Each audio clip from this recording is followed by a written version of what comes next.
அவர் ஏதோ பெண்களுக்கு வந்து இடுப்பே குழந்தைங்க பெண்கள் வந்து இடுப்புல குழந்தைய தூக்கி வச்சு ஒரு காலத்துல இருப்பாங்க, இப்ப எங்கெங்க இடுப்பே இல்ல, அதனால பெண்கள்லாம் போயிருந்து பெண்களே மோடிக்கு வந்து பதறிட்டாரு, பெண்களை ரத்தம் துடிக்குது. அவருக்கு மணிப்பூர் எந்த சமூகத்திலும் பெண்கள் கண்ணிய குறைவா அவருடைய ஆட்சியில் நடத்தப்படாதனால திண்டுக்கல் லியாடி சொல்றாரு.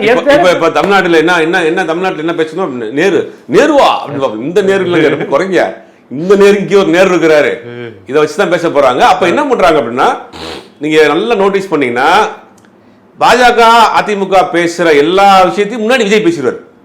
விஜயா அடுத்ததான் இவங்க பேசுறாங்க அப்படின்னா ஒரே ஸ்கிரிப்ட் தான்.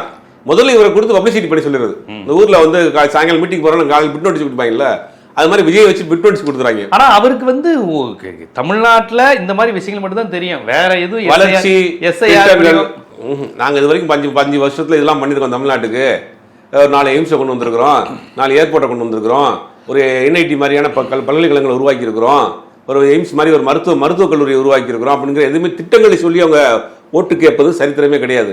அவர்களுடைய ஸ்டேட் பாலாஜி நேரு இல்ல இந்த மாநிலத்துக்கு மட்டும் இல்ல, எல்லாத்துக்கும் ஒரே மாநிலம் தான். அதுக்கு உதாரணங்கள் நிறைய சொல்லலாம். டெல்லி தேர்தல் வரப்போகுது.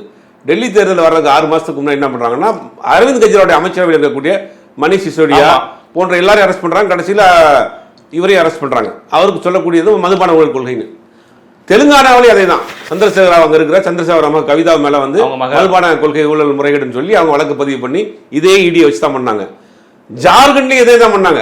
ஹேமந்த் சோரனுக்கு தூக்கி உள்ள போட்டிருக்காங்க. அவங்க மனைவி வந்து களத்துல இறங்கி போராட்டம் பண்ணாங்க. அப்ப ஒரு மாநிலத்துக்குள் போறப்ப அங்க இருக்கக்கூடிய வலுவான கட்சியின் மீது ஊழல் குற்றச்சாட்டுகள் அவருடைய ஏஜெண்டா இருக்காங்க இல்லையா, இன்னைக்கு தன்னாட்சி அமைப்புகள் பெற்ற சில அதிகாரங்கள், அதை வைத்து அவர்கள் மீது ஊழல் வழக்கு போடப்பட்டு அவர்களை முடக்கக்கூடிய வேலையை செய்யறாங்க.